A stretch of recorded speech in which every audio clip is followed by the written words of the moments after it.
Price be to Jesus. Hallelujah. സിസ്റ്ററിൻ്റെ കോൺവെൻറ്റിലെ ധ്യാന കേന്ദ്രത്തിൻ്റെ തൊട്ടടുത്തുള്ള മരങ്ങൾ മാടി വിളിക്കുകയാണ്. അവരുടെ അടുത്ത് നിന്നാണ് സിസ്റ്റർ ഇത് പറയുന്നത്. ഓരോ മരവും മാടി വിളിക്കും. ഇതാണ് സിസ്റ്ററിൻ്റെ ഷൂട്ടിംഗ് സെൻറ്ററുകൾ. പ്രത്യേക ലൈറ്റോ ടെക്നീഷ്യന്മാരാരും വേണ്ട.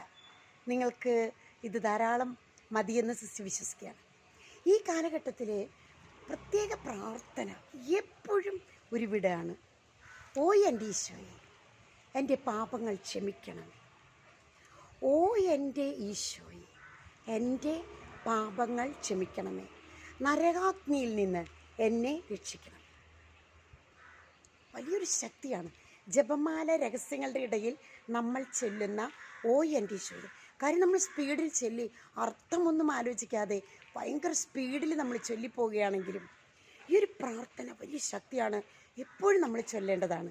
ഓ എൻ്റെ ഈശോൻ്റെ പാപങ്ങൾ ക്ഷമിക്കണം, നരകാഗ്നിയെ രക്ഷിക്കണമേ. എല്ലാ ആത്മാക്കളെയും വിശിഷ്യ ഇപ്പോൾ ഏറ്റവും ആവശ്യമായിരിക്കുന്നവരെ സ്വർഗത്തിലേക്ക് ആനയിക്കണമേ. ആമേൻ. ഓ എൻ്റെ ഈശോയെ, എൻ്റെ പാപങ്ങൾ ക്ഷമിക്കണമേ, നരകാഗ്നിയിൽ നിന്ന് എന്നെ രക്ഷിക്കണമേ. ഇപ്പോൾ ഏറ്റവും ആവശ്യമായിരിക്കുന്ന ആത്മാക്കൾ സ്വർഗത്തിലേക്ക് കരയറ്റണമേ എന്ന് ഓരോ നിമിഷവും നമ്മൾ പ്രാർത്ഥിച്ചുകൊണ്ടിരിക്കുകയാണ് പ്രിയപ്പെട്ടവർ. ഇതൊരു വലിയ ശക്തിയാണ്.